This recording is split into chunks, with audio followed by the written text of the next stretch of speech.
Fellas, say goodbye to Chuck Sherman the boy. I am now a man. I highly recommend you join the club. We are doing the wild thing all night. Acid house music. Hey, what's up, everybody? This is Sherm. Sherman, I cook all this food. Is that all you gonna eat? General Sherman realized and understood the importance of house music. So, do you know anything about techno? No. Listen. Get it on.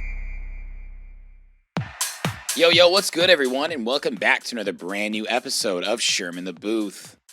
I am, of course, your host, Sherm, and today is Wednesday, December 15th, 2021, and this is episode 189. I hope everyone is having a nice holiday season so far, and you're just as excited as I am for this amazing interview. Episode 189 features the incredibly talented DJ producer Janika Tenn. Janika and I have actually been trying to line this up for a while, and I'm so glad we finally got a chance to get her full story. In episode 189, we got it all in, and started by talking about her journey into music. Janika was born and raised on an island off the coast of Estonia, and eventually was exposed to drum and bass music in her early teens. She moved to London at the age of 17 and found herself becoming more and more immersed in the dance music scene in the UK as a DJ and a producer. In 2009, she released her first track, Make This Groove, on CR2 Records, a globally recognized label now today, and she hasn't looked back since. Now, of course, we talked about the Janika Tenn Discography. Since Janika's first release, she has produced a wide variety of genres including deep house, tech house, tribal and afro, and even disco. Her unique ability to fuse genres together has helped her create tracks like Satisfy with Todd Terry via Inhouse Records, Shrooms with Vanilla Ace via Erase Records, the After Hour EP via Hood Politics Records, and Reach the Tribe via Flamingo Records. We went deep on each release and talked about the inspiration and story behind how they all came together. We also had a great conversation on social media and how it's a double-edged sword in today's music world. Janika's first release was in 2009, and she has firsthand seen how much social media has changed the way artists share their music and build their followings. We discussed that although social media provides artists a platform to grow, it also comes with a multitude of expectations and tasks that musicians must adhere to. Love this portion of the interview. I've been dropping Janika Tenn tracks for years now, and it was such a blast connecting with her. She's truly awesome. Make sure to keep your eye on her in 2022. She's got 20 tracks in the bag that are dying to see the light of day. Let's get into it right now so you guys can hear her story for yourselves. This is episode 189 with Janika Tenn. Hello, ladies and gentlemen, and Merry Christmas from Chicago, Illinois. I gotta say, before we even jump into this interview, Janika had me remodel the place, and it looks pretty damn good. So thank you so much, miss. I appreciate that. Welcome. And thank you for having me. Thank you for having me here because we've been trying to make it happen for a while now. So yeah, great. The time difference and everything, right now, it's not like I'm even at home. I'm in London in a hotel, last minute decision again, Mm-hmm. Yep, so, just coming and producing music with the legendary Todd Terry. No big deal. Yeah. Hopefully he booked that. Hopefully he has booked the studio like he promised. Yeah, that is true. Todd'll come through. I just had Roland Clark on the show, who's they're longtime friends. And I saw it. Yeah, he was talking about his relationship with Todd, and Todd sounds just like such like an interesting, wild, talented guy, just like a jack of all trades. It is. He's very cool too. Yeah, very easygoing. Can get a hold with everyone basically. For sure. Yeah. He strikes me as that type of guy. I got to have him on too. Todd, I'm coming for you. You better watch out. You got a DM coming soon from me. 100%. I'm sure he will accept. Yeah? Okay, cool. Yeah. Cool. Well, I'll tell him I had Roland and Janika on, and he's going to say, well, why didn't you ask me first? Yeah. Let me get my story out first. Yeah. We're going to get your full story today. Don't worry about that. Again, Janika, thank you so much for taking the time. Personal level, massive fan. I've had some of your tracks for years now, including Right Now, which is honestly a staple in my track or in all my sets. If I'm playing house, what label was that on again? Audio Rehab, Free Your Mind EP. Rehab. Yeah. Yes. That is one of the best tech house EPs that I've ever heard. Straight up. I know, again, you're not going to be able to take all the compliments I'm going to dish out, but I love that EP. Well, thank you so much. Thank you. Great. Yeah. I mean, I really appreciate Audio Rehab actually because they do take a lot of new talent in actually. They actually do listen to music rather than look at your social media and all that. So I Yeah. do really appreciate that about that label, which is very good. So Mark, who is the label owner, like he's very cool. So I Shout out to recommend. Mark. Yeah, I recommend anyone like who wants to look into it. Then Audio Rehab is definitely your place because Yeah, it's proper underground tech house in my mind. it is So that's what I proper. love, like this dark stuff. Absolutely. I mean, that's not the only good label you've released on, and we're gonna get into your music and some of your biggest hits and the stories behind them. But we're here to get the full story today. And before we start with when you were growing up and music came into your life, you are one of the most interesting people to watch on Instagram because of all the places you travel to, like constantly on to the next place, tropical, freezing cold. I get a little bit of everything when you follow your Instagram. I want to know over the past year, where's your favorite place that you visited? Past year, I mean, right? We are in what, December now? Yeah, so So I guess it could be 2020 through this year. Really, whatever comes to mind. no, I guess you saw me being in Mauritius, isn't it? I was in Mauritius for five Yeah, with all months. those giant bugs. Is that where you were? You just took a casual picture of the world's largest grasshopper, and I jumped out of my skin, and you were like, "This is beautiful," and I'm like, "No." Oh, it was beautiful, but that was in South Africa though. That was in South Africa. Okay, that was the largest bug ever. I could not It do was that. so cool, and the way it was eating the leaf. Oh my god, that was like wow! It was the leaf. It was just like Yeah. gone. I was like, whoa, like wow, that is so quick. Even I can't eat it so quick. It wasn't big. Come on, it was like Yeah. Yeah, but no, that was in South Africa, and that was like a few weeks ago, That looked right? that looked beautiful. South Africa is really cool as well. Like I love it, but I do have like a soft spot for Mauritius, so that's why I was there. I was there for 5 months. I went there last year, like a year ago, December, and I stayed for 5 months. I mean, I Wow. was planning to be 3 months, but then lockdowns and everything happened as well, Mhm. and I ended up staying longer. And it was lockdown there actually, so I was staying indoors for 1 month in this beautiful country, and you couldn't go out. That's how crazy the rules were there. You couldn't even go outside. No, you were only able to go to a shop like to get some food, but you will have police everywhere stopping you, like asking you like which day, like if it's your day to go out, basically. Oh, I heard about that. Like in Spain, all Europe, they were really, really pretty crazy about it. Very I mean, strict, yeah, very strict. wait, so what were you like staying in like a hostel or like a temporary stay there? Yeah, I was staying in my friend's place in a Oh, flat. nice. Yeah. So otherwise it was good, but me staying indoors, I can't handle that. Like I love my nature and all that. That's why I Yeah, went in the beginning, like to do lots of hikes and get the sunshine and all that. for sure. And I could also do a few live sets from there.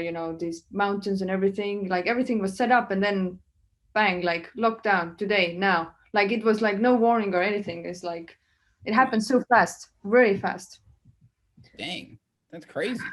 And then eventually I got out because I was like, no, I'm not gonna wait till the lockdown is gonna finish, because thank Yeah. God I didn't do it, because it went on for another 6-7 months, Jeez. and it hasn't been the same there ever since. So How many people live there? It's an island, right? it's actually same amount of people that is in Estonia. So I think 1.3 million, Wow. something like that, same amount. But obviously the island is much more smaller, like Yeah. much more smaller. Oh, so that's probably why they were crazy, because it was just everybody's compact right next to each other. Kind of thing, but I don't feel like that. It's like that there. Yeah. You don't see that people are being packed. So I don't know where they live. Like they must be. I'm not sure about that, but They're you know, underground. They're in the water somewhere. yeah, you don't feel like it's like packed like that because you drive around. There's plenty of nature and all that. So I don't know where all these people are, because, like I said, I am from an island myself in Estonia, which is the biggest island in Estonia, called Saaremaa, and that's the same size as Mauritius actually. And Wow. we have, I think, in Saaremaa, I think we have like 50,000 people living there. So you're So from an island off the coast of Estonia? yes, there's lots of islands in Estonia, like a lot of islands, and I am from the biggest island, which is called Saaremaa. How do you spell it? Saaremaa. Sarema. That was S bad. Hold on. Let S me. double A R double E. Wow. No, so Sare M and double A. Sarema. Sarema. How was that better? Yeah, it's too complicated, too I mean, complicated. hey, I told you I want to learn about Estonia today, so we got to start with the actual city you're from. But you know the capital, right? Tallinn. Yes, super famous place for lots of different reasons. I remember hearing about that city. I'm trying to remember when I was learning about European history. Really? Yeah, for sure, definitely. Because it's so small, like nobody really knows about it. Like I just had a situation in South Africa trying to get back, and it's like in the beginning, like yeah, oh, you all set to go, and then suddenly they say, oh no, you can't travel to two countries in Germany. What? It's like you can't enter twice to Germany. Yeah. And I was like, what is going on? Like never book it like twice again, like never book it like that again. I was like, I don't understand anything what they're saying. Like why are they even saying it? It's like, we're gonna do you a favor right now. We're just gonna rebook your flight, so you only fly from Frankfurt to Tallinn because you can't do the other flight. I was like, okay, like, and we're doing you a favor, and all that. And you listen to these people, and it's like, you think, okay, they must know what they're talking about. So, and it was like already so late as well, so I didn't have time to argue or anything. Yeah. But basically, in their mind, Estonia was not in Europe, so I don't know where they were thinking that Estonia is. What airline was this? That was I was in Johannesburg, Lufthansa. Lufthansa. Bastards. Yeah, it was very weird experience. But eventually, when I got into Frankfurt, I had another issue there because I was trying to change my flight back to my original one. Because the reason why I booked these two flights connections, because it was quicker to go back home rather than wait 6 hours what they given me. Wait 6 hours in the airport and go then to Estonia. Basically, I was not happy about it, so I was like determined to change my flight back to my normal one. I was like, why can I not travel? I'm in Europe. I have a European passport, so what's the issue? Yeah. But eventually, 5 minutes before the flight was taking off, I was able to change it. 5 minutes before the flight. Yeah, it was crazy. 5 minutes before, but that means my bag was not coming with me. So I got my bag delivered next day, actually, which was very quick, to be honest, right? Yeah, that's impressive. Yeah, they delivered to my house even, so I didn't have to go and pick it up myself or anything. It was delivered next day. Gosh, that can be so stressful, like any sort of airline mishaps. I mean, it's pretty incredible just how the whole industry functions, like as a whole. For sure. The things that can go wrong go very, very wrong when they do. Yeah, no, that was a very interesting experience for me, especially they saying to me you can't enter twice and all that. Like, I've never had that before. I've traveled a lot, as you said. I traveled so much, and it's like this is the first time ever something like that happened to me. Gosh, I'm sorry. Well, you made it. You're safe here. You're good. I made it in the end. Yeah, it was made it in the end. That's why having drinks right now still. Cheers, by the way. Cheers. Love it. So I want to hear more about where you grew up. Like what was it actually like? I mean, was music always a part of your life early on? Like what's the actual culture there? Depending on the family, I guess. But okay. I would say in our family, it was not actually a big thing at all, the music. I mean, my grandmother, she was more into music and stuff. She was playing a few instruments here and there, but apart from like my parents, no music whatsoever. They don't like music. How crazy is that? They don't even like music, basically, Honestly. And their daughter became a tech house producer. Yeah, that makes sense. Yeah, even I don't even realize how that actually happened. Like, honestly, it's not like it was very. I always had passion for music because we grew up quite, in a countryside, in a farm, right, where there's nothing happening there. There was nothing happening there apart from animals and nature and all that. Like, you're literally on an island off the coast of a Baltic country, right? Yeah, makes sense. Yeah, and then plus living in that island, we were also like more further away, basically, from the town and everything. And yeah, like we got the TV, basically. That's how it started. We got the TV eventually. and they got all these channels like MTV and all that. Yeah. And I found out about MTV basically. And then Wow. wow, all these tracks and everything like which were coming on, like I was like so amazed because in the school we would have obviously a music class, but it was nothing like I was not interested in there because the teacher was actually very boring. It was like she only cared about the persons who could sing at that time. So they were Oh, not teaching for anything, like either come here, sing 3 words, like if you have the voice or not, then you can go basically, and that's it. that sounds terrible. It was terrible. I didn't like it at all. Like, can you believe? Like, there was a music class and I didn't like it. That was Yeah. that was the only class I didn't like in the school. Like, it's so weird.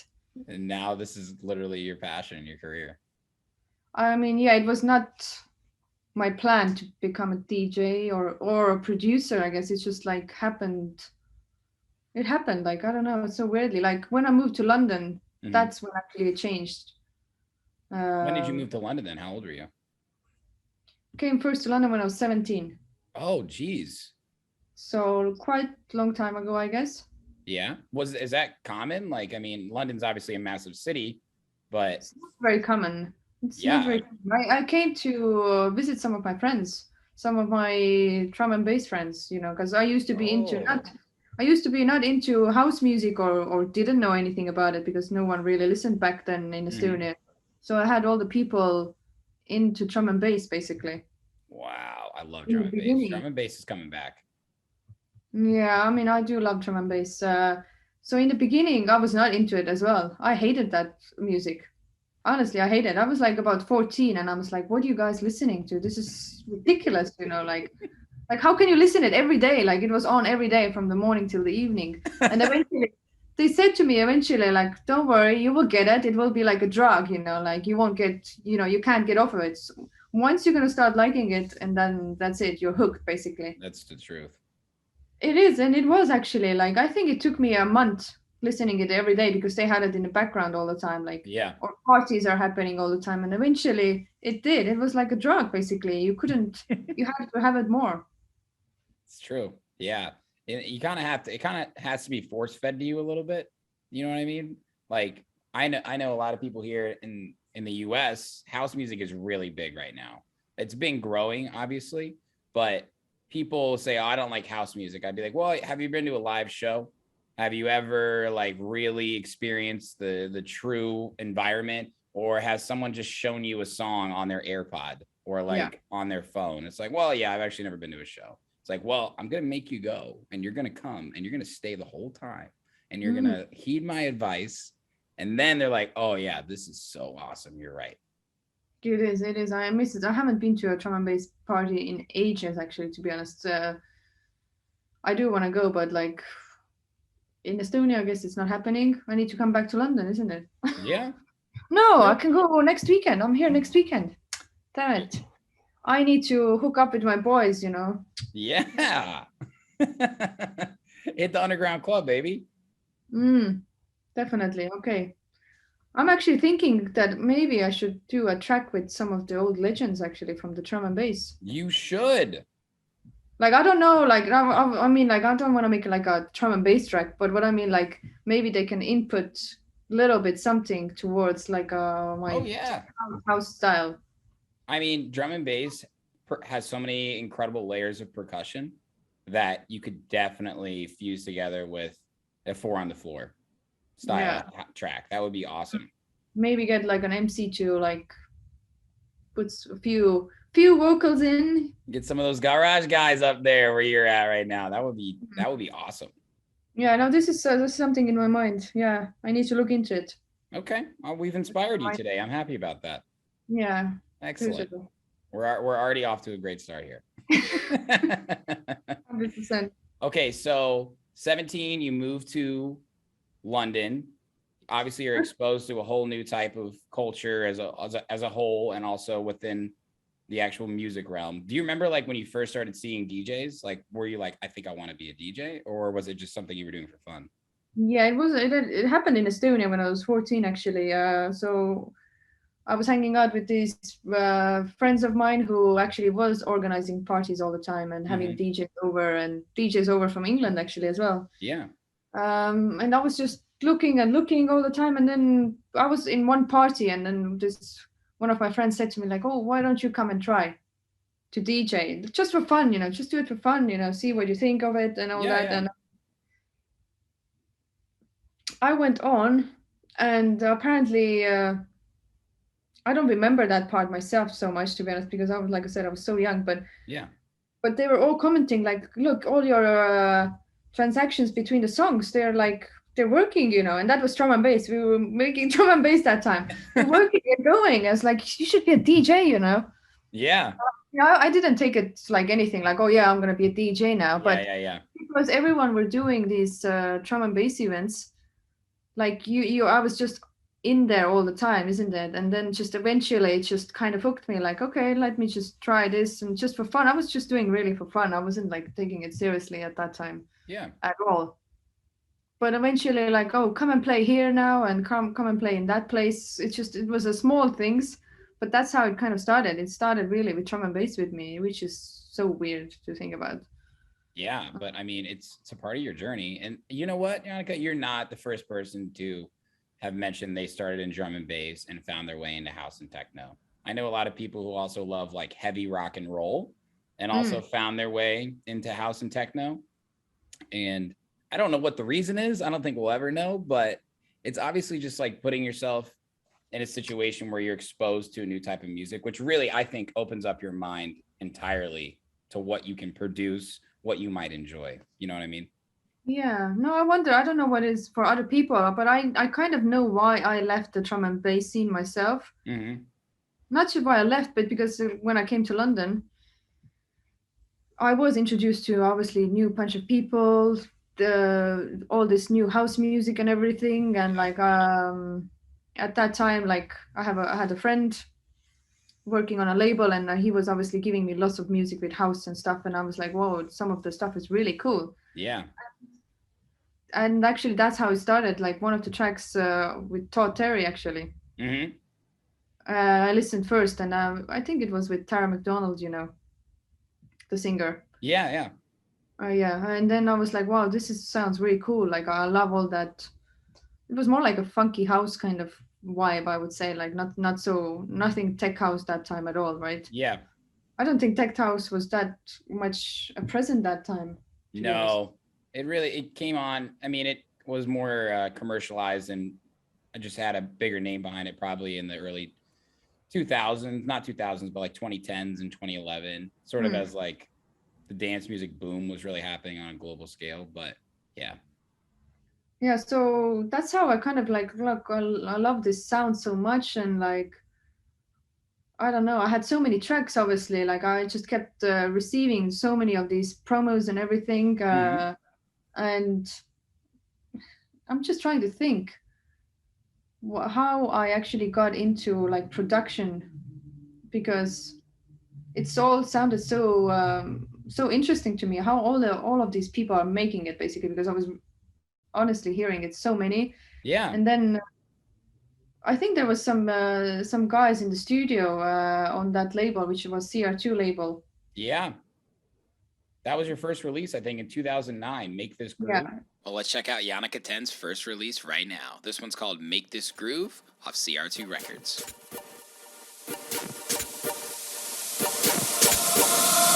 Looking for the positive, I needed something to uplift me.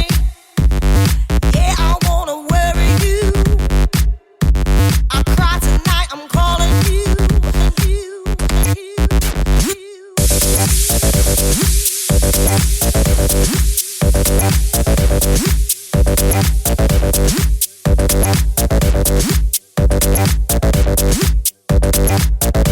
To make this groove right.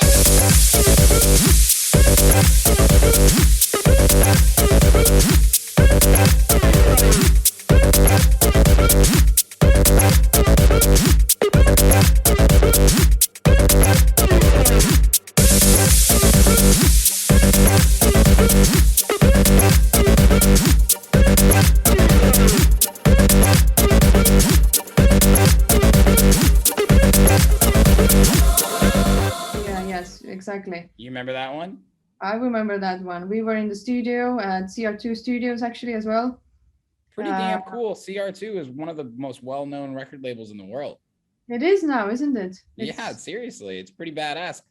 When I saw you had released on CR2, I was like, what? When was this? And I was like, 2009. Let's go. The early days for them. Yeah, that's what I mean. It was early days, and I don't know. It just happened so casually. Like we were all in the studio. Oh yeah, let's get the singer in, and she came in. Like she was not actually even a singer. She was more like an actress actually at that time, you know. And like I told her, like, oh, I want something like that to put in, and and that time I wasn't like a big time producer. I was still like learning a little bit. Yeah, totally. Learning a bit, and like if I listen back right now to that track, Make This Groove, I mean, you like have some criticism. I mean, honestly, of course I have, like, because it's just like sounds so raw and your first release. Well, I don't know what you think, but it sounds very raw, like it's just like a beginner or something totally. Like, but can you believe it? It's out on CR2 if you think about it now. Yeah, exactly. And I think one thing too, and I know you're gonna agree with this, where music production like quality has gone from 10 years ago to now, like, I mean, just the plugins and mastering process and the availability just to make tracks sound so much better to work with other people. It's easier to do that from when I've learned from people who started around when you did. So, I mean, it's something to be proud, honestly, and humble about. I don't think it's that bad. It sounds like an old track. You know what I mean? It's not that it's like doesn't sound good. It just sounds like it hasn't been mastered in 2021. You know what I mean? It's your first release. I don't think it was not even mastered by anyone. It was not mastered even by anyone. Yeah, see, that's what I'm saying. It probably wasn't even mastered. Labels, they didn't. You just get it out. Yeah, I mean, even right now, like some of my tracks which are coming out right now, it's not like they're all mastered. Yeah. Like I just put them out because if you want to get it mastered, some of the labels do it themselves, right? They do some sort of master, but that's like also like a big area. Like you can get a good master from someone, and then you can get a really bad one. Like I'm struggling right now, trying to get a master done for one of my tracks, and I'm not happy about it. Yeah. They keep sending, and I was like, no, this is not happening. You need to change that, and that's why I find it a little bit difficult if you're not in the studio with them, because it's hard to explain, especially me being English is not my first language. It's actually sometimes very hard for me to explain things. Well, your English is perfect. Maybe. Your English is perfect, if you ask me. Thank you. But yes, I think it's sometimes it comes away like I can't explain my things very clearly what I want. Totally. And I think that's something that's so important to understand about music production is like, it's one thing for you to come up with the idea and make the track, right? That's a creative process. And then you try and fine tune it and you're mixing and mastering it yourself. And then you finally find someone who actually can complete that creative process for you, right? Like they're still being creative with how they're going to finish this track.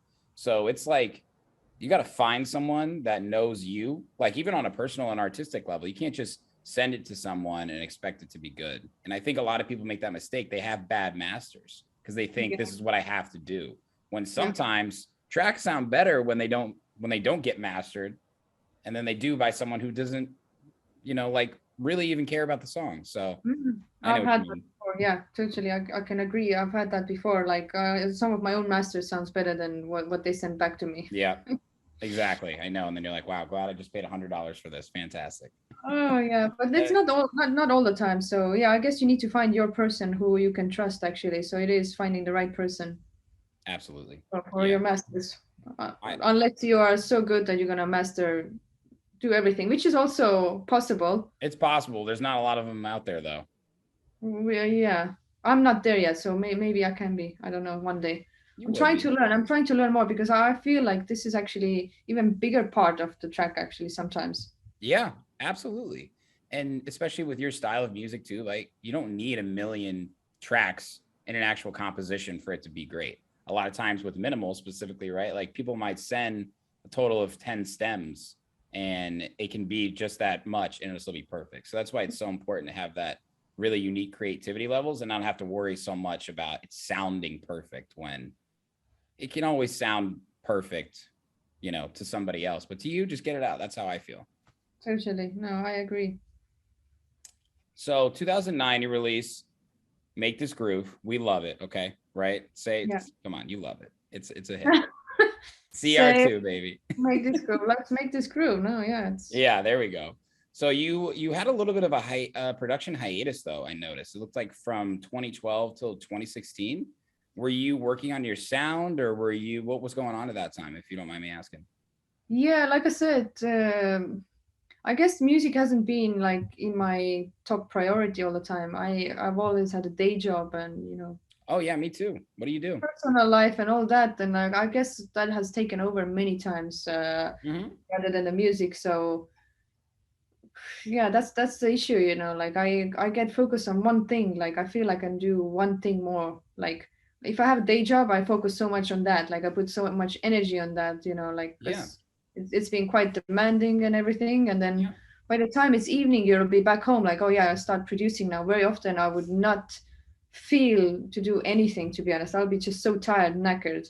Then having dogs as well, having like two dogs, you go and walk them, you do some other stuff, or you're just with your partner, and it's just like finding the time. Like if you're not single as well, that's like it's difficult to find the time from day job to actually make music, to be honest, because I do have a big social life, so which I enjoy, and also active life. I like to go and be outdoors all the time, and Yeah. it's just finding the balance in between too. And eventually at some point I did quit one of my jobs. It might have been like you said, like around 2016 I did quit, and then I started more producing again. Yeah. But yeah, even right now I have a day job as well. But it's not as hectic as it used to be, basically. So Yeah. it does give me a bit more flexibility and time to focus on music now, which I really do want.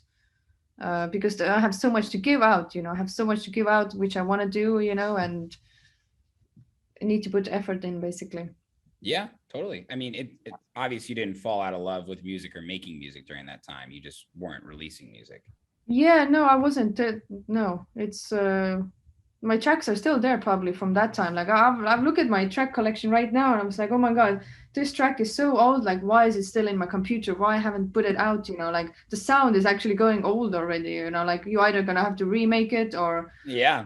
like it's so annoying. Sometimes you do get pissed off at yourself. It's like, why just don't you just, I don't know, send it out or put it out as a free download even then, or whatever. Like, why is it Yeah. in your computer? Because you have put an effort into it. Like your mind has got into it. So Yeah, I love that perspective.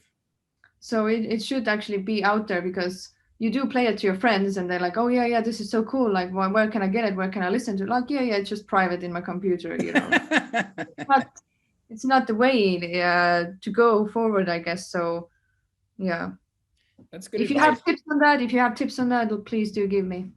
I think you just gave a great tip, though. I know a lot of people that will, for lack of a better term, they'll hoard their music, right? And then they'll never release it. And I think you put it in a really simple way. You put the time into that, right? And it's creative, it's fun, it's enjoyable, but it's still a product that you're creating. Yeah. And put it out there. You've done tons of SoundCloud free downloads, and I love that. Like your "This Is America" remix is awesome. You could have easily just like said, "That's just for me," or I don't know, maybe I'll release it. And I think that's so great too, and it's good for your fans, right? Like the fans want your music. Totally, no. Giving out, even like I said, and you said free downloads and everything, or even if it's not even a download, even if it's just you can listen, it's still there, it's still something you've done, and like you said, oh, you weren't active in all those time, like, yeah, I should have maybe just put tracks out on my SoundCloud or whatever, but it's, yeah, sometimes we artists, we do get into some kind of zones of not liking certain things, and like, yeah, hiding basically away. Yeah, we're our own harshest critic. That's a fact. It's you have to be, and you also can't be. It's like this fine line of don't put too much pressure on yourself, but when you say that, you're like, I have to be the best I can be. it's messed up. I understand. I feel the same way. But although I do feel like now when we get more years are going, basically 2022 is coming, like all the social media and everything, I feel like that is putting more pressure on everything, all the creative side, and like it's definitely putting more pressure on the mind, basically. And it does that to me for some reason. So yeah, I would rather actually have it more less pressure, basically, from social media, like just put it out there, and then like the old days, basically, when that Make This Groove came out. Yeah, I know. I don't think Instagram was even out when Make This Groove came. Yeah, it was no pressure that time of anything. But now it's more about like they don't even so much listen about the track. It's more about your socials nowadays, isn't it? Yeah, it's the hard truth. I mean, these days with just social media in general and your presence online, it's a double-edged sword, because it's so easy to compare yourself to people that are making it or whatever, but like that's such a small population, and that's why everybody else who's not like that is always trying to compare themselves. So you want to be the best you can be on social media, but you also are putting yourself in a position where maybe it's not really you. So it's great that you can connect with people all over the world and you can find fans when you wouldn't be able to like the old days, but also now it's like, oh man, I got to check my DMs. I got to respond to these people. I have to engage. I have to create content. It's a job. It's like, that's a new job already. Like yeah. it's taking you away from the music side, actually, like being in the studio, like thinking about the tracks, what you want to make. Like you actually more thinking about like, oh yeah, what I need to post and how often I need to post. And like, I'm not into that at all, actually. Like, and totally. I mean, there are so many examples. You look at probably the biggest example is Fisher. He releases like what, 3-4 tracks a year. Right. His brand is his social media presence and his shows. Right. So when you use an example like that, it's like 70% social media, 30% music. I think I'm even probably being lenient there. But don't come running for me, Fisher. I'm not making fun of you. I drop your tracks. I like you, but like that is kind of like the fact. And I think a lot of people are like, all I have to do is be like Fisher, but there's only one Fisher. So I don't know. It's imposter syndrome. So I resonate with what you're saying there too. I think a lot of people do, but no, we all need to get our own thing, isn't it? Like exactly. It's like you can't follow like with people like oh, I want to be like him or her, like I don't think it's the right way to do it anyway. You can be inspired by them, but you have to go your own way. That's the only way you can make it in the creative fields, if you truly love what you do. Because I mean, I say this a lot on the podcast, Janika, but like all that matters to me is that you and I enjoyed this conversation. If other people found value in it, that's awesome. But this is fulfilling for me. And I know like when I'm on my rocking chair and I'm old, I'm going to say, I loved that conversation I had with Janika about just being yourself on social media and loving what you do.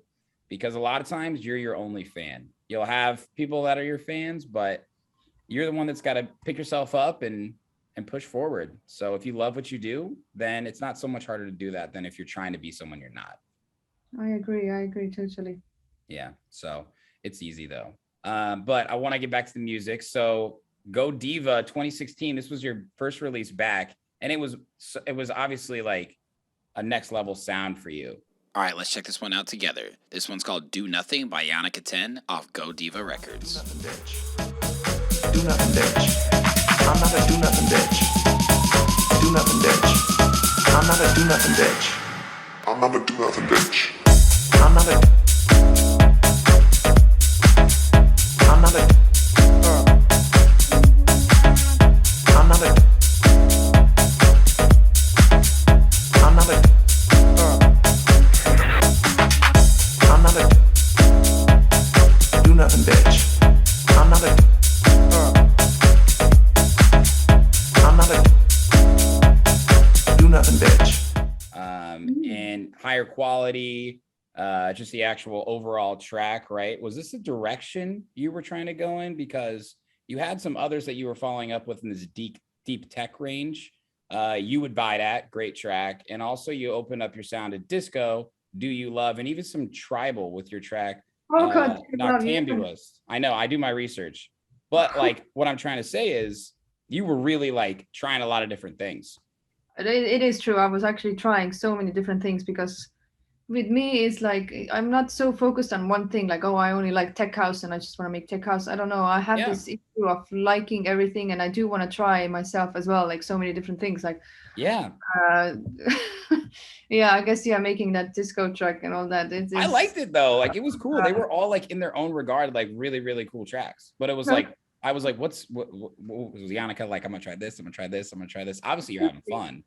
I was trying, it's true, I was trying so many different things, like and like I said before, like I'll just put it out there, you know, like why it needs to be in my computer, like I don't actually like that, oh, you need to be very specific, like you just need to stick to one genre and just stay there. I don't actually like that personally.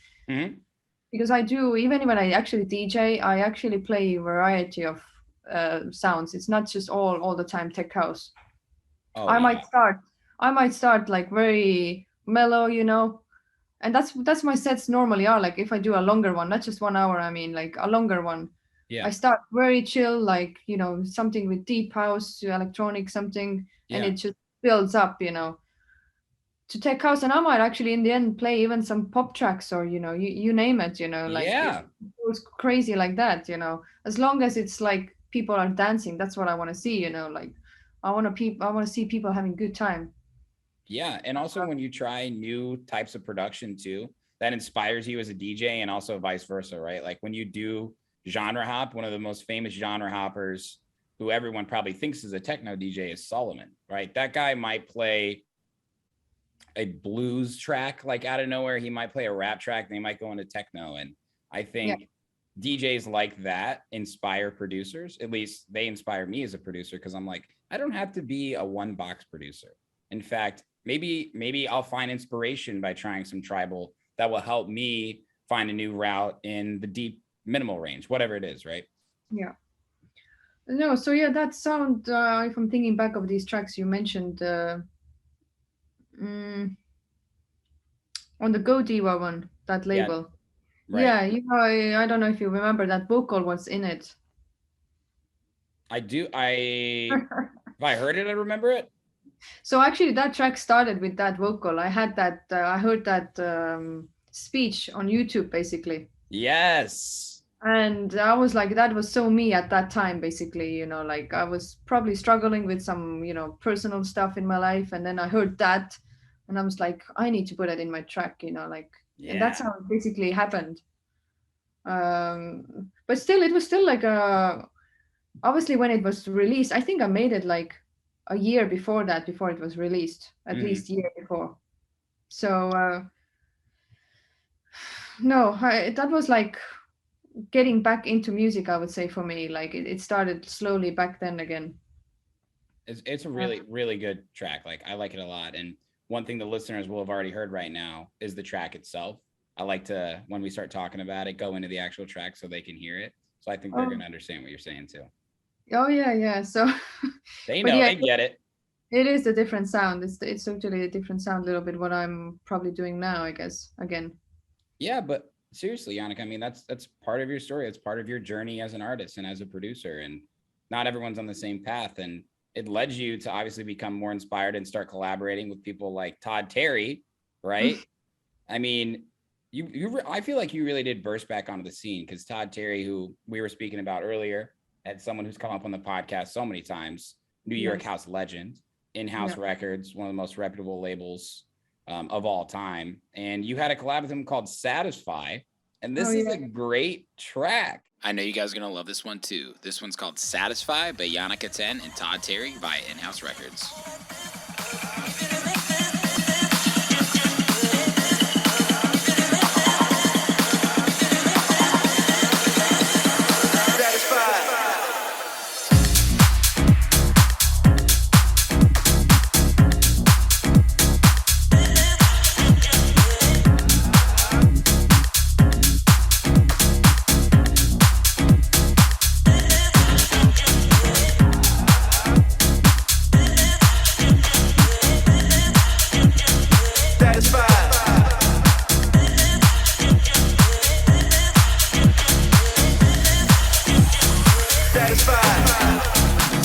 about the track, can you tell me about your relationship with Todd? Because I mean, you're in London right now, meeting to produce with him, and Yes. I mean, it seems like you guys are good friends too.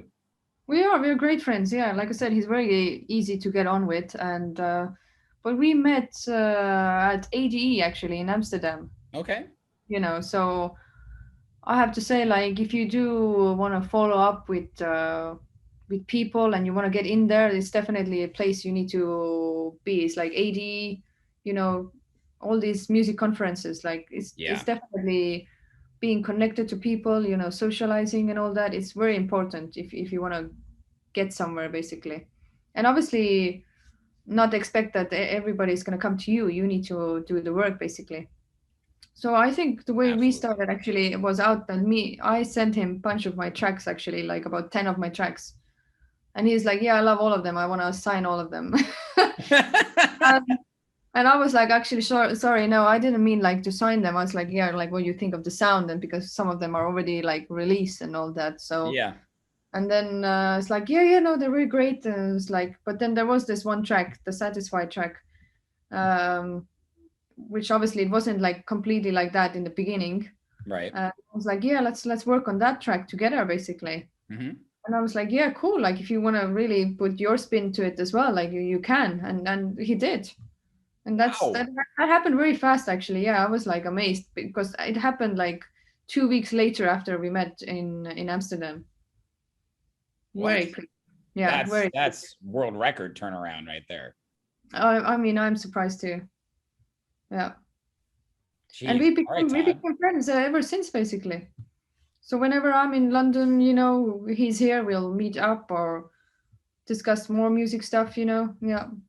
That's so cool. And you brought up a great point there where it's like, really nothing's going to come to you and really in life. And if it does, it's probably for the wrong reason. So that's one of the most special parts about this podcast for me is like connecting with people like you one-on-one. And I think sometimes the music industry can be very intimidating to someone that's trying to get into it, but it doesn't have to be. You just have to reach out to people that you're inspired by and you think share like-minded beliefs. And there's no doubt that everybody who's had success has been in the same situation and same position. So if you can align with people and develop friendships and relationships and lifelong friendships, a lot of these people that I've met, some of these people I met on the internet, never met them in person, but they're coming to my wedding, it's like, yeah. So, and they're in the music industry, right? And it's like, I don't know, just, it makes it so much more fun. And I think Wow. that's important for people to know. It is very cool. It's very cool that you mentioned that. Like I wish it would happen more in the world because we're going back into Mauritius now. Like when I went there, where I was there from December and February is my birthday, right? Mm-hmm. And suddenly I was making a birthday party in Mauritius, right? Like it wasn't like my first time being in Mauritius. It was about my fifth time. So I did have a bunch of friends there already, but Right. half of the friends who came there were only the people who I met like in this like 2 months period, basically. Wow. Like it was insane. Like I had like 40 people came to my birthday. Like it was a massive and I was like, it could never happen in Estonia, like never. Wow. Like like nobody invites a random person like who they met like two months ago and maybe met only a few times, Yeah. like Yeah, of course. not very common in Estonia, but like in America, in the UK, like everyone is so free and so cool. I just love that about people. I wish like more people will be like that, like if you do feel the connection with the person, Yep. why not? Or what's holding you back, So true. So you true. know, you have people coming to your wedding. I mean, that's Yeah. amazing. I know it's awesome. And When it's is your wedding? Congratulations, by the way. thank you. Yes. Got engaged about 2 months ago. We're getting married next July Wow. 16th, 2022. And yeah, so when you were talking about having a day job and a partner and a passion, yeah, like I'm in deep on all of them, Janika. And You're in deep in doing that. my Oh, best wow. here. Wow. Okay. I know. So yeah, she puts up with me, even me in this ridiculous hat and all of my Christmas decorations.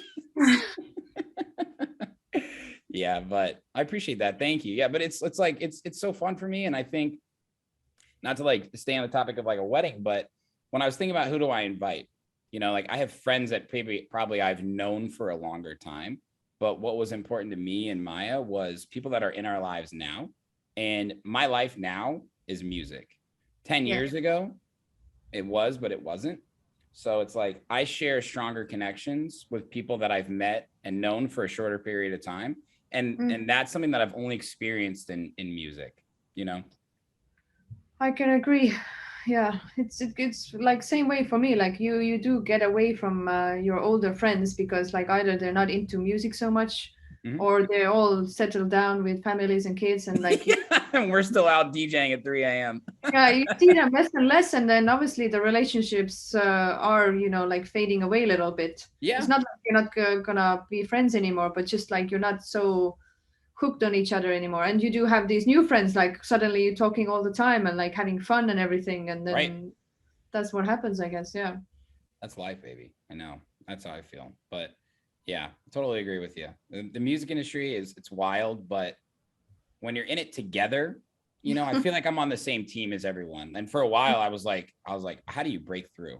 And it's just like any friendship or relationship, you just gotta grow over time, and that's it.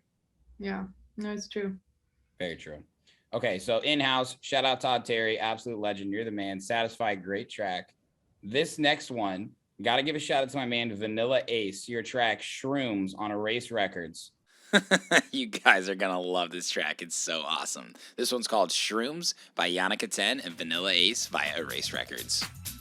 I was at a party, some guy gave me some shit. He's like, here, man, take this fucking mushrooms. I took it, I forgot all about it, Then a couple days later, I found that shit in my pocket. I'm thinking, why not? Because I'm thinking it's like weed. I'll chew this shit up. So far, so good. Then I looked in the mirror. I started freaking out, man. I just couldn't take it anymore.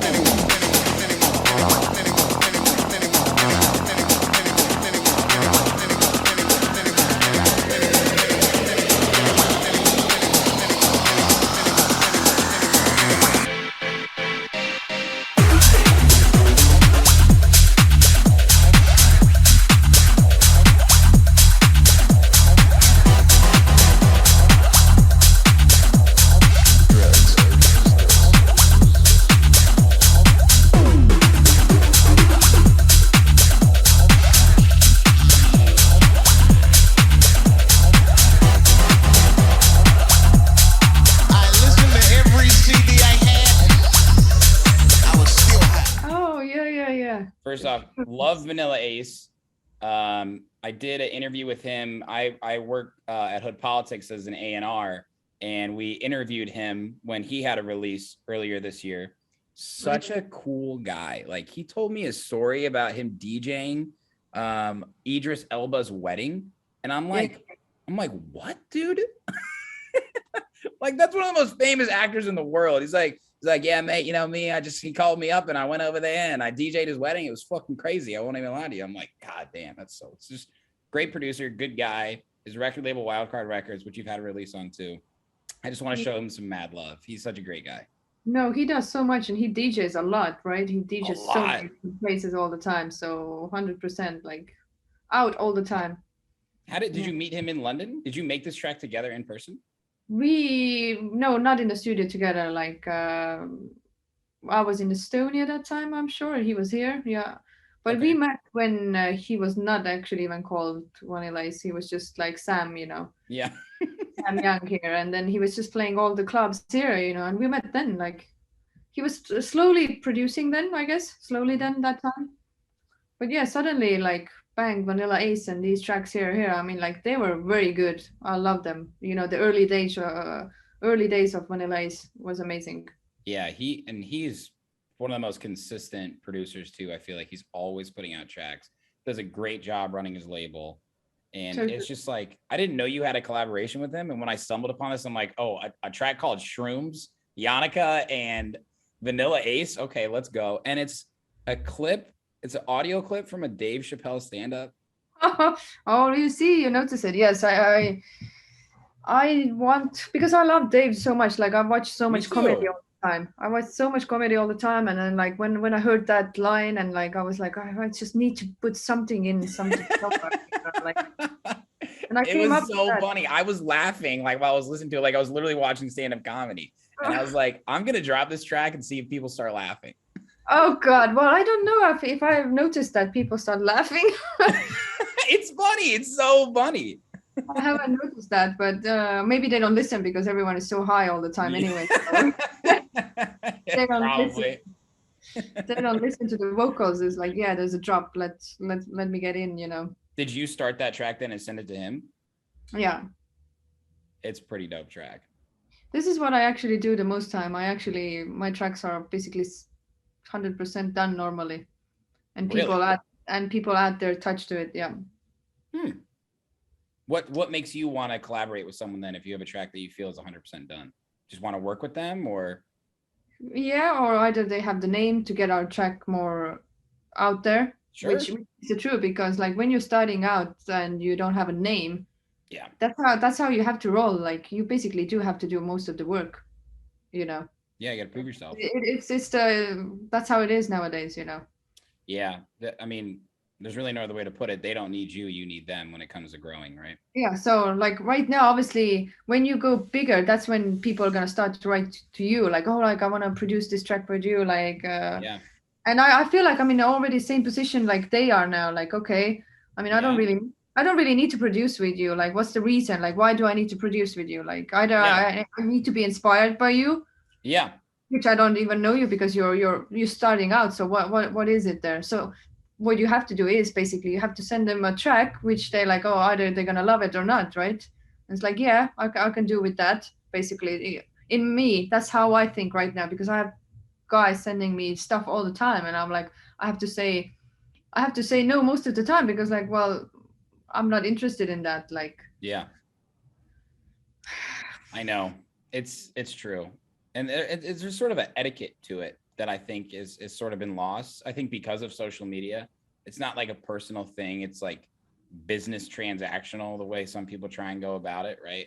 I mean, how many ridiculous spammy Instagram messages do we get about boosting your profile and getting your track on this and that? And it's like, sure, that stuff is like important to like the eye, like, but this is so much more than meets the eye. And I know for any young producers out there, start a conversation first before you just like come out the gate swinging. Like, I've experienced that same thing too.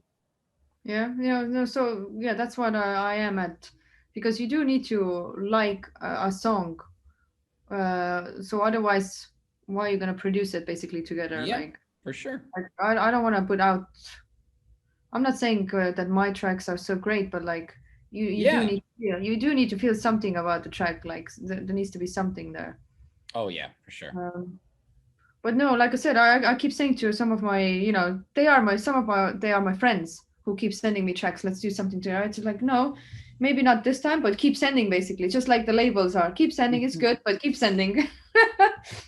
Keep sending for a few years. Yeah. That's what I get with some of the labels, like keep sending. Not this time. It's so strange now doing A&R for Hood Politics when I've been on the other side. And are you still doing A&R for them? Yeah. Just started officially about 3 months ago. So I think I'm going to be officially announcing this week, actually, before this interview is out. So people will know now at this point. Should we send you a track right now and you're going to A&R right now over here? I could. I mean, we're going to get around to your Hood Politics release. We'd love to have you back. No doubt about that. I just actually, I don't know if it's finished because I've mastered it like about 10 times because I'm never happy. It was quite dark in the beginning, and I've gotten actually quite warm with it. It's very tech housey one again. Yeah. But I've gone very warm with it in the end. It started out very dark, and now it's like more warmer and warmer. Like, okay. I don't know what's going on. I like that. I mean, obviously you can't listen to it because it's in private again. Oh, yeah, it's only you got that. I can send it to you later if you want. And yes, I do want you to send it. Sure. Please.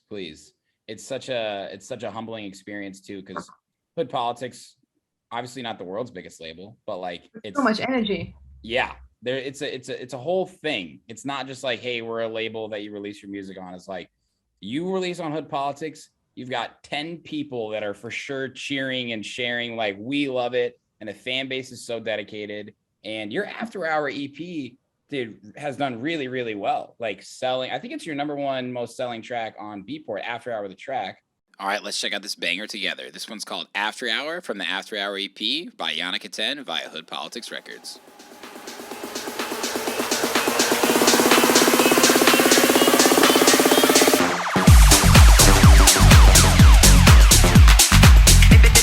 It's not even my birthday.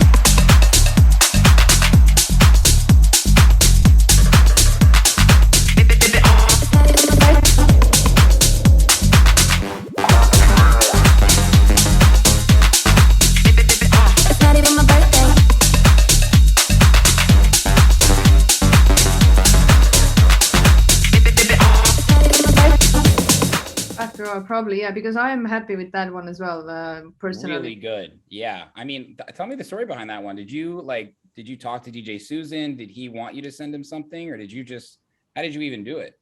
Regular demo submission? Now that you're telling me that, like, I'm trying to even remember myself how I came about. Yeah, how'd you hear about Hood Politics? I was so pumped. I was like, holy shit. I've been following Janika for years and she's releasing on Hood Poly. Huh. You know what? I don't even remember right now, but there might be actually somebody maybe recommended. Okay. I have a feeling right now. I like because that.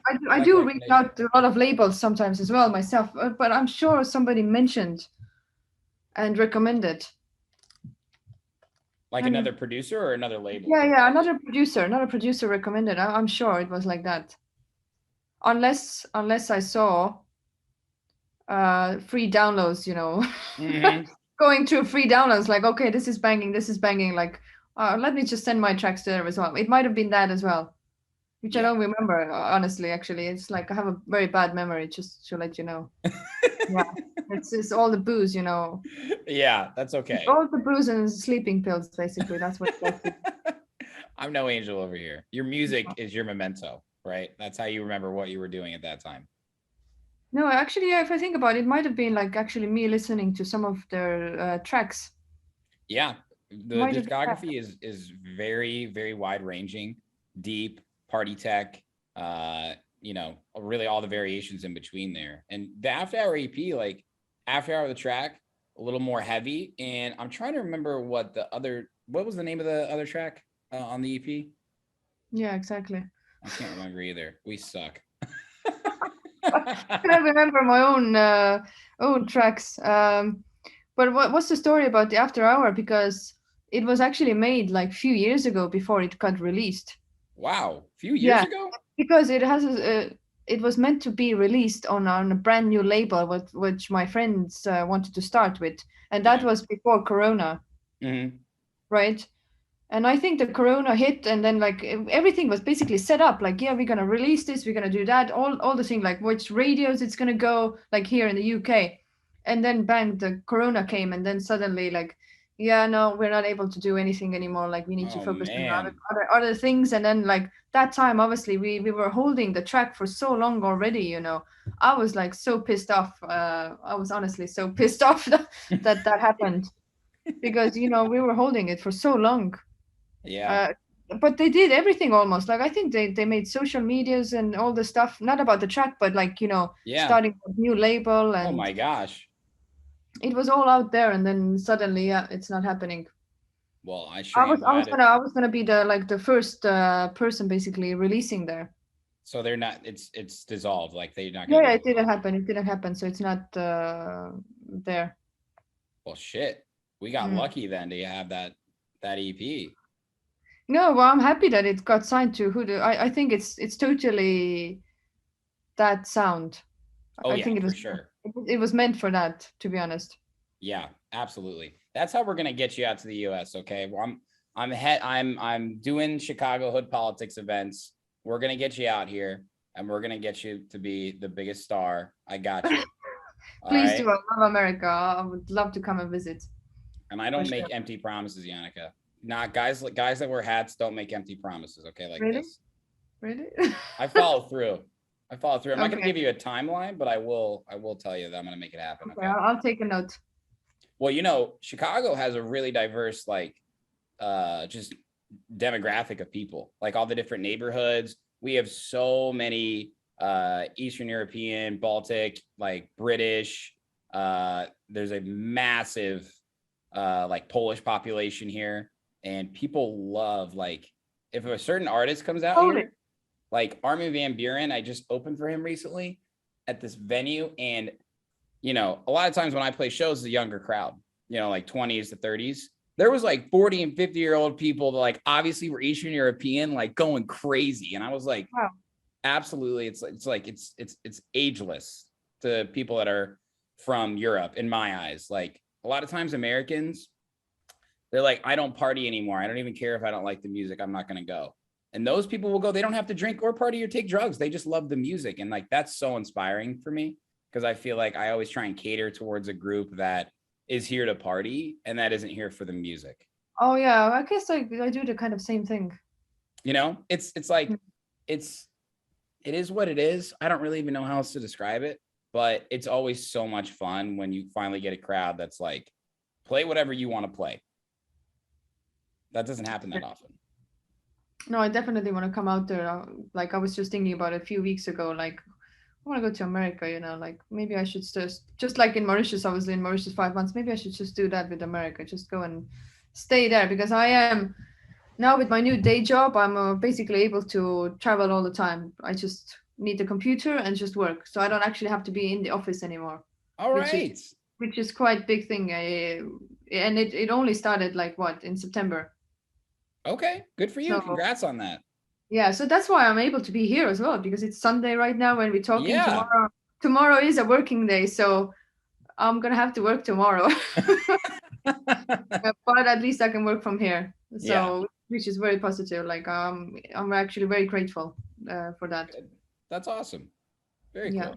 Good for you. Hopefully when this corona will ease down or something, I'm really hoping to get like actually full time with music and all that. Mm-hmm. Not just DJing, but actually, like start producing more and more, like, because I have so many ideas I want to like lay down, and so many people I do maybe want to work with as well, like, yeah, just too many ideas basically.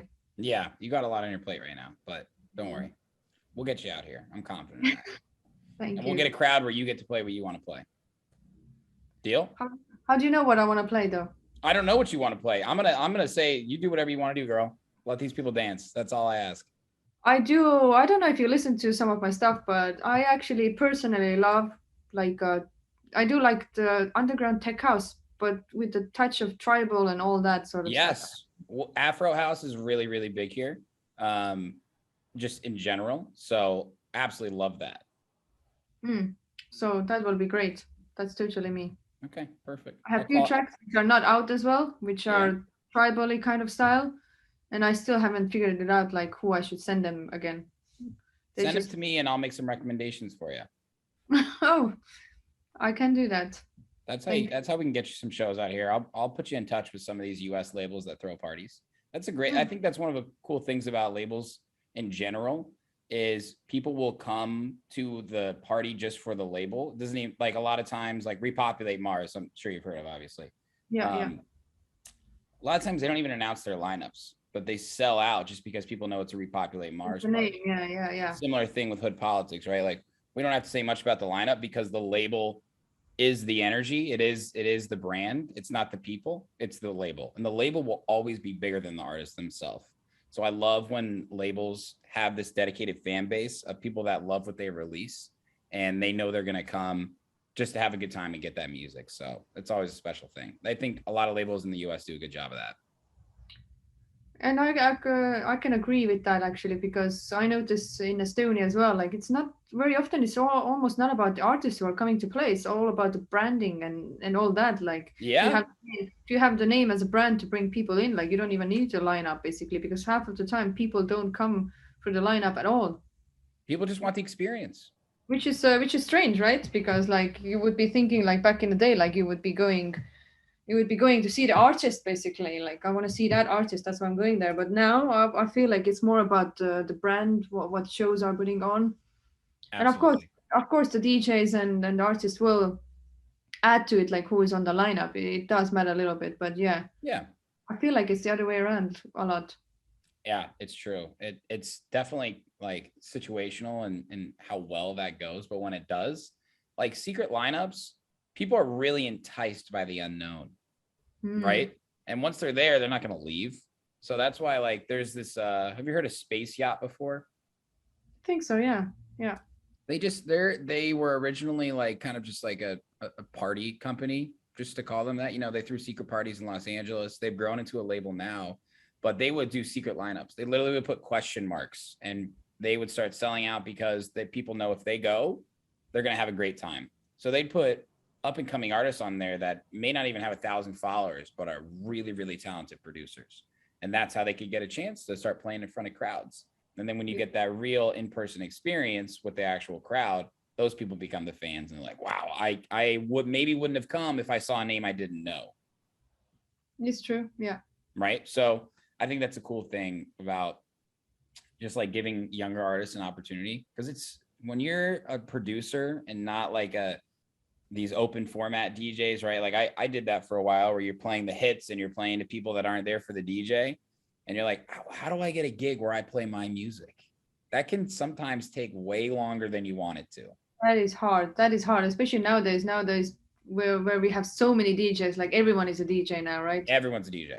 Everyone is a DJ. It's like, it's actually insane how many. Like I have like, I also noticed like who are becoming DJs is like, let's say you have like people coming to your party all the time, and the ones who are the biggest fans, like, oh, I love this, I love that, they're going crazy on dancing, and these are the ones who are actually becoming the DJs. I've noticed that a lot. They love it so much that they want to do it on their own. Yeah, and it's so easy nowadays, right? So easy to learn and download. I mean, I think it's great because it definitely is expanding the industry. But I think the funny thing about house music right now, at least in the US from my experience, is the biggest fans are the DJs and the producers. I'm like, are there people here that like are just regular fans and like aren't also a DJ? But it's great because like you really share that with them. Like that's what I meant like by people that are in the music industry now that are in my life. Like you just hit it off right away. And they're like, oh, you're a big DJ. Cool. Like I have 50 questions I'd like to ask you. And I'm like, fire them off. I'd like to hear. And it's just you get these really, really special conversations and relationships through it, but very saturated out there right now. Well, you see all the way in US and all the way in Estonia, same way. So must be everywhere like that, the same way. Yeah, well, it's pretty easy to become a DJ too. And yeah. That's true. I mean, I don't think we have to sugarcoat it. Like the actual fundamentals of DJing, anyone can learn. But what really makes you a standout DJ is your track selection. And also, do you make your own music and are people coming to listen to you for that? But that can take a long time, a long time. Yeah, so that's why I guess that's me personally, why I started producing when I did, because I noticed even then, back then, I even noticed like, okay, you want to be a DJ, but what are you going to give it to the people? Why they need to choose you? Because there's so many out there, already there. And then I was like, but I do love music and I have all these people around me who can teach me everything. Like, why not try, like do your own thing, and it's just like, I can't believe it. I mean, I still can't believe it. I'm doing music, to be honest, because it was never in my wild dreams that, like me becoming like a producer. I mean, I remember when I was 12. When I was 12, I was thinking about it. Like, one day I want to do something similar what they do on MTV, all these videos and all that. That's what I was thinking, but I was not even thinking so much about the music. I was like, I want to do something like that. But that was the only thing I was thinking that time. Yeah. Here you are now, still doing it. Which is strange, yeah. I know. I like when I was telling you about the story of Sherman the Booth, like for me be doing this for 5 years, 189 episodes, like it's just like, has it even happened? I'm just like here now, and it's just like, wow, I'm still doing this, aren't I? I guess so. The time flies as well, isn't it? It's just like I mean, we've been talking soon 2 hours already, and isn't it? It's like the time flies. Where does it go? I feel like the clock is just going. The older we get, like the fastest it goes. It's like, what is that? I know, it's so crazy. And that's the thing too, like when you get older, your priorities change because you just have more things going on. And that's why it's like, it's so hard to find that balance, especially with like music. It's not easy to make money in the music industry, like real money. Like this is my career. Oh, and yeah. Have you ever heard the saying, people say they traded in their 9 to 5 for a 24/7? Mm. And it's really true.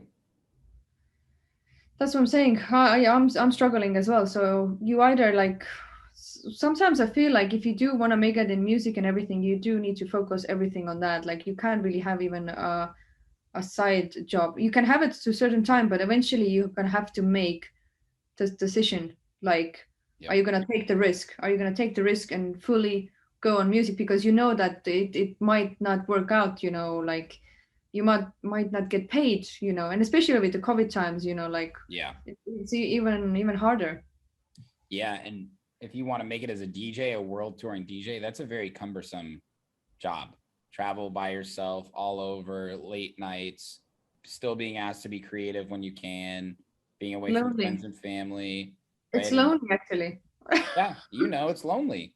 It's very lonely, and like people don't understand that. They see the social media and all that and they think like, oh my god, this is like amazing life, you know, like fucking fun all the time, whatever. But actually it's the loneliest life ever, like the loneliest job ever. How crazy is that, right? It can be so what I mean, I even said it like in the nicest way, like, yeah, sometimes you're your only fan. Like that's so sad to say. It's so true. It is true. Yeah. Yeah. And there are so many, I think we've really seen the true colors of the music industry, especially as a DJ, you know, just again, to use the biggest example people could relate to is Avicii, right? Like to the outside eye, people would think that he's the happiest guy on earth. He's got the best job ever, so much fans. He makes great music.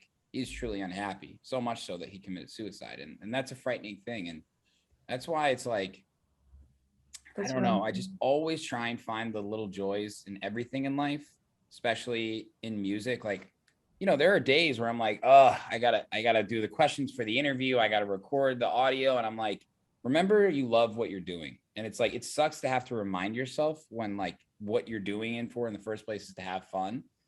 And I don't know, it's something that you learn the hard way, I think, as a creative. So I don't know. That perspective it's blurry sometimes. Yeah, no, but like as long as we keep doing what we're doing and we love, like I mean, Yeah. honestly, we all have. I think like even people like we having to 9 to 5, like you get those kind of moments there as well when you might get depressed and all that, like mental issue. But that mental mind and all that, that is something to think about, and you need to have a balance in that because the older you get, the more you feel it, I feel. Yes, absolutely. Because it feels like you have less time to do the things that you wanted to do, probably. Yeah, because I noticed so many of my DJ friends, like producers, are struggling right now, actually, at this minute. Like, yeah. Like, I mean, I'm getting like people are trying to kill themselves and all that. Like, it's just, it's hard. Like, it's very hard. So yeah. And you don't know half of the time what to say even to people, like, oh, I'm thinking every day to kill myself. So what are you gonna say to that person? You know, I don't actually have the answers to that. And they're in music. Yeah. Yeah. No, it really is the harsh reality, and it's still not as talked about as it should be. Mental health in general, particularly in the music industry. I mean, it's very stressful, and like we've mentioned a few times, you compare to people that are doing well, and then the people that are doing well, you hear about the fact that they're not doing well. So you're like, is that what I'm aiming for, to like make it and then not enjoy it? So I know and again, I think that's why it's so important that on your way up, and regardless of what level you're at, you're communicating with the people who are going through it in a similar way, and it strengthens the bonds. But yeah, if there's anybody out there that feels like it's not going well, things aren't going well, you've got to reach out. So at least they're reaching out to you, Janika. Yeah, I mean, I guess I'm the kind of person who maybe even reaches them more often they do to me, because I want to make sure that they're okay, right? Yeah, absolutely. So that's one of my main things, is like I do talk to a lot of my friends who are having issues, so I'll be just on their case all the time, like, are you okay now, and like, what can you do, like. Yeah, I do try and help people as much as I can, but also you need to not forget about yourself, basically, which I do most of the time. Yes, seriously. Thanks for being open and honest about mental health too. I appreciate that. It's something that I'm very passionate about as well. Because I don't know, you want to make sure you're happy, and however you got to do that is important. And I'm someone who likes to help others too, and definitely forgotten about myself many times. And it's got to have a strong support system. That's all I can say. Yeah, no, that's what I mean, and that's what I'm saying. Like, but half of the time, if I'm talking about me personally, I wouldn't actually even reach out people. You would be just on your own, like with your own thoughts. I wouldn't actually tell anyone like, oh, I'm having these issues in my mind or whatever. But me personally, I wouldn't even talk about it. Yeah, no, but I'm good at helping everyone else, and I'm good at listening. So if you have any issues, like, I'm happy to listen. But me talking about myself, I wouldn't be, comfortable doing that. Let's just say that. Yeah, I understand. It's tough. It's tough to open up about that stuff. Yeah, I know. Okay, but let's get into music. Let's get into some tracks. That's we just got real. That was great. That was a great little sidebar there. Yeah, I know. I was not meant to go there, to be honest, but it went there. Like I said, more older you get, more you start thinking about it. Yeah, and listen, this is another reason why I love the podcast. Like, I haven't even asked you that many written questions, by the way. This has been a conversation like the whole time. No, that's what I love. I just want to talk. Like, we'll get to the important stuff, like we always do. But that's when it's fun and, again, fulfilling for me. So I appreciate you opening up about that stuff. But thank you. Let's get to the music. And one of your biggest releases on one of the most reputable labels of all time, again, and I've said it, you've had some sick label releases. Flamingo, such a legendary label. I mean, for people that don't know it, it was run by Funkerman and Fed Legrand, right? Yeah. Everybody knows Fed Legrand. I know Funkerman. That guy's a legend. But they've had tracks like Mayday and Tongue, for those that may not know who those DJs are. I mean, Tongue, Dennis Koye was one of the most legendary EDM tracks of all time. And your track, Reach the Tribe.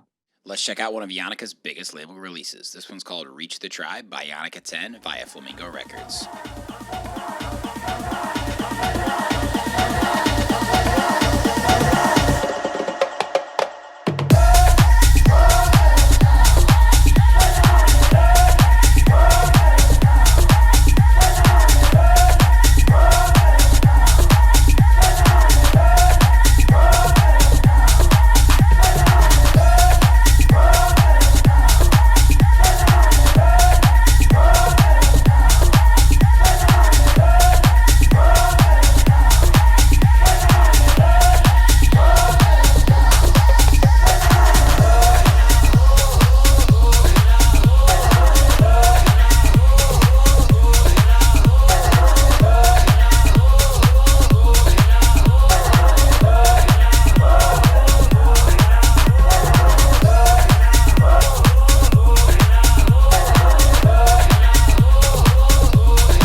Showcase your range here, and that's why I thought it was great to bring up now, because we've talked about how you did some house, you did some tribal, some afro we just mentioned, and it's got a little bit of everything. How did this track like actually end up getting released on Flamingo? Because it's a little outside their range, but it's definitely the right fit. Do you think it's outside their range? Well, not really. Like, I guess like when I mentioned those songs, Tongue and Mayday. Yeah, like the previous ones. But like, if I'm thinking about the time when I was releasing Reach the Tribe there, and like now, I don't know, I felt like they had quite a lot of tribal stuff actually going on, because when I did search their music and all that, that's what I did find. Like, I felt like it could be part of it. Yeah, no, I meant that in a complimentary way, honestly, like, because so they are a great like label that doesn't follow any boundaries necessarily. Like, they've released a lot of different types of music, and I think you kind of helped define a little bit of a sound for them too. Like, this track is sick. The production quality, very, very high too. And it was a solo release for you. So like, it's just very legit. Was it solo though? Let me think, because I'm sure actually it came out as an album for them. I think it was just you. Yeah, because it was a thing that it came out. I'm sure it came out like more like an album, but then they said, "Oh, but we will put it out as a single as well." Oh, it came out on like a compilation. Yeah. Yeah, like, I saw it as a single, and I was like, yeah, and then they said like, "But we will put it out as like a single as well." Oh, nice. And then like, oh, and I was like, then like, what kind of cover do you want? And then like we put not the singer, I mean the dancer. We put her on the cover really. So it just came out very randomly because I made a video of it as well, right? Yes, I saw it. I made a video in London. MTV, baby, look at you. I was not in it, so different thing though. I was not in it. We'll take it though. I was in Estonia while it was made. Yeah. So have you met Fetty before? Have you met them at ADE? Like, didn't you go to a Flamingo party before? No. No, nothing. Nothing like that. Online, everything online. There we go. Another great example though. Networking online. Yeah, it's mainly everything online, but that means I've obviously been chatty as well. That means that, right? Secretly chatty. Yeah. I mean, you must be proud of this track though, because it really is dope. That was one of the tracks that time. Yeah, I was happy with that sound and the vibe, because I do like the groovy stuff, you know, like and like I mentioned before, all that kind of tribal-y kind of thing. I love it. I don't know why. It does give me a kick. It's awesome. So yes, thank you. But I'm happy that they signed. Like I only sent it to them. Yeah, that was like one of the perfect examples. You sending a track to a label you think it's gonna sign, because I was like, yeah, I'm gonna send it to this label, and I think they're gonna take it. Yes, and they took it, baby. Yeah, because like I said, you need to be confident in things, because like if you're not confident, like, oh yeah, let me just try that label or that label, like I feel like it never really works like that. But if you're so sure about it, like, yeah, this is the label what's gonna have that, this is completely that sound, like it has always worked for me in that ways. That's all. I was just gonna ask you then, like when you finish a track, or even maybe when you're producing, do you produce with a label in mind, or do you just go with your gut, what you're feeling, and then decide on the label? Yeah, no, I always decide afterwards, not in the beginning. I never make any tracks for a label. So I personally make it for myself, and then eventually like, okay, which label is this gonna be more like it? Yeah. But it's difficult with labels. Like even if you are, that, oh, they're gonna take it. Yeah. It's difficult because they get so many tracks. But I've been like lucky. Most of them actually give me feedback all the time in a sense like, okay, yeah, sorry, we're not going to take it this time, but it's good. Like maybe you can try that label or whatever. What? Lots of people don't even get that. Yeah. Right. So I have this great example. Like I am trying to get released on Glasgow Underground, basically. Nice. So, but they always give me feedback. Yeah, Janika, it's fucking good. It's so good, but like it's not our sound, so keep trying, keep sending, and giving me feedback and sending me like you should send it there and stuff, and which I actually appreciate, because like I said, it's not like you get that from labels anyway, in my mind. Very rarely do they respond, and if they do, certainly not with specific feedback or things that are actually like you just mentioned. That's awesome though. Glad it'll happen for sure. I hope so. I don't even know why I'm so hooked with Glasgow Underground. I have no clue. Great label. Because they do put some, it's not like they have like a specific sound either. They put a lot of different things out. Definitely. Disco, funk, house, tech house. I've heard some heavier stuff from them too. Well, actually, I did make a track specifically for them, but eventually they still said no. So I put it out as a free download. Which one? The free track. What was it called? It's free. I named it Free. Did you? Oh, that was the one that was made for Glasgow. Why didn't they take that? Don't you think it sounds like them though? Yes, absolutely, for sure. I'm pretty sure I downloaded it actually. Hold on. It's on my SoundCloud. Yeah. The free track. Yes, hold on, here it is. With alternate, free. Yes, that was perfect for them. Yeah, so I was surprised. I have that one. Yeah, I think I actually have all your tracks. Let's see how many Janika Tenn tracks I have. Are you ready for this? No. Just to show you that I really am a fan. All right. So you're my first Chicago fan, huh? I think so. I have 1, 2, 3, 4, 5, 6, 7, 8. I have 9 of your tracks. Wow. Is that creepy? Am I like a creepy fan right now? I don't even know how many tracks I have, to be honest, actually out. I think you have like 25. Is it that? No, I don't have. If I'm honest, I don't have enough tracks out. Like, I'm holding back, and I don't know why.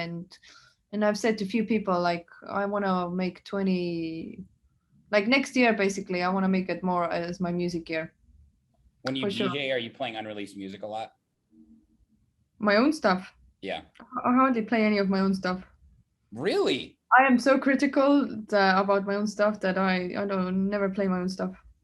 I honestly, only when I've been asked, like let's say I'm DJing and people do come and then they have it on their phones, you know, like written on their phones, like play that, and then that's when I'm like, okay, let me put it on then.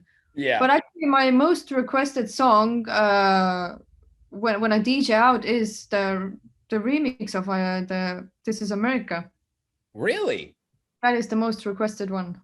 It is it's very versatile. Like it does really well, like at a place that if it was just an instrumental, maybe people would say, I'm not sure about this track, but I think it turned out really well. I'm happy with that one as well. Like I said, it's not very often I'm happy with any of my own production, to be honest. I'm, like I said, very critical, but that is one of the sounds I did. Like it worked out well. Yeah, I like it a lot. Well, I you know what? If you're not gonna play your music, then I will, Janika. All right. I want to know what is like. I saw your set on YouTube that we talked about in the studio.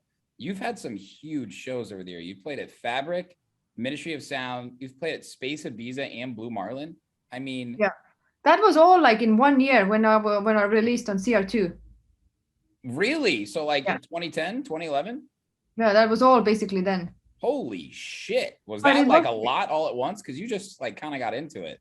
It was so much, too much at once. Like, I don't think I realized what was going on anyway. But it wasn't like I was like, yeah, this is Janika Tenn coming playing here. It was like I was helped out by friends, basically. It's like, yeah, we're going to put you here, or you're going to come play after my set, basically. And that's how it kind of like happened then. Pretty cool, though. I mean, those are some of the most well-known venues in the world. And I actually even...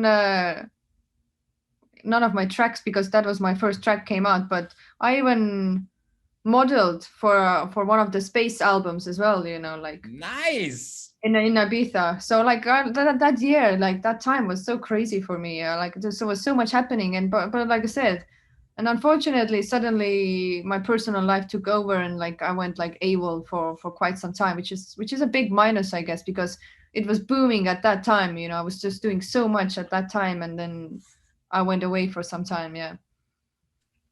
Yeah, I mean, that's a lot all at once, though. Seriously. Yeah. No, but I'm glad I had that experience at that time. And DJing is not everything. I would say I would rather great music, you know, like, okay. It's not about where you have played, like, oh, I played in there, because if nobody remembers anything about it, so what's then about it, you know? It's a really good point. Yeah. I would rather make music because that is there to stay and you can listen to it back and back. But let's say back in that time, playing in the club, like hardly anyone were even filming at those kind of days, you know. Yeah, like true. It was not like in a social media like that even, and yeah, it was just different. I saw this quote recently that reminded me of what you said, and it's life's not about living forever, it's about making something that lasts forever. And I think with music versus DJing is like, it's the outlet, obviously, and probably the best way for people to experience your music that you want to produce. And that's more like living in the moment, you know, like enjoying the time while you play, giving the people joy at that time. But what about the further? What about like, yeah. Yeah, it's giving them the memories. It's for sure. It's giving the memories and everything. Oh, I had such a great night. You know, like I do get people saying to me like, "Oh yeah, 10 years ago you played there." Like I still remember it. Like that's you know, like like people do that as well. But still, like there's no evidence to see or hear. You can talk about it, which is also good. Yeah. But like I said, personally, making music is definitely the way forward. I love that. Yeah. And that's what'll last longer too, because like we've mentioned, you can't DJ forever, and our hangovers are terrible. So or keep drinking. Or keep drinking. Or you won't have any hangover. That's right. That's good advice. But I mean, you need to look out the liver and pancreas and all that because, yeah. Yes, you do. We could maybe have another podcast talking about liver health next. Oh, oh God. We're not good examples of that. We're the after. Yeah, there's the before group. We're the after. I'm right there with you. Yeah. It's very bad. Yeah. Janika, what can you tell us about what's coming up for you? Do you have any music planned for 2022 right now?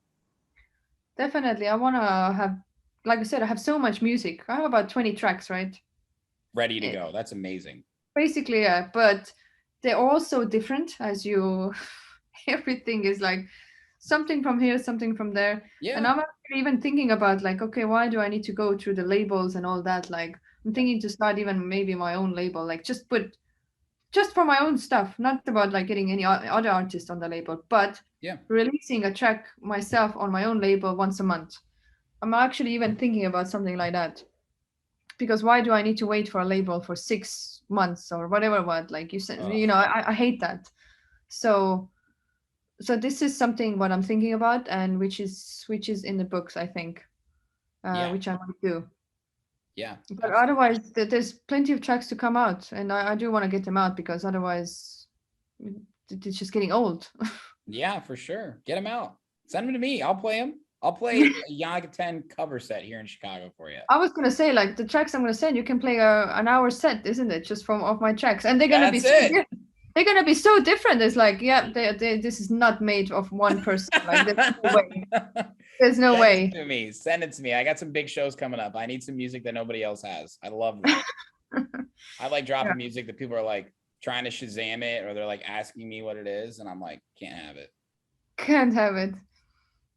I'll definitely send you some stuff. Please do. I just want to tell you again, I think you're awesome, and I know you don't take compliments well again, but I'm delivering it. Okay, this has been so much fun talking to you, and I'm glad we finally got to connect too. I mean, for everybody that didn't know, Janika and I have been trying to make this happen for a few months now. Actually, maybe like closer to 6 months. So yeah, more like that. It's because it started in March, I think. We're here now. You've got great Wi-Fi, and you know what? I'm glad it happened now because I brought the Christmas tree out for this because you said we need to decorate, and you know what? I think it really brought everything together in this interview. There you go. I'm happy, and honestly, I'm really glad that you invite me, and we finally got to do it because and I'm also getting to know all the American side and you guys, and like I said, maybe one day I can be in America. And yes, absolutely. And I'm going to give you the most Chicago experience ever. Okay, you can't say no to anything. Oh, really? I'm a really good tour guide too. I'm a fun guy. Oh, I believe that. Whoever wears a hat like that, definitely, 100%. This hat says a lot of things about me, doesn't it? Yeah. Honestly, thank you again. I really appreciate you having me. No problem. This has been so much fun. Big fan, legitimately, and you have more fans here in Chicago too. I'm going to keep dropping new tracks, and we'll connect again very soon.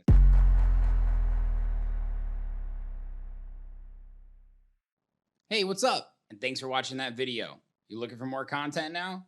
I got your back.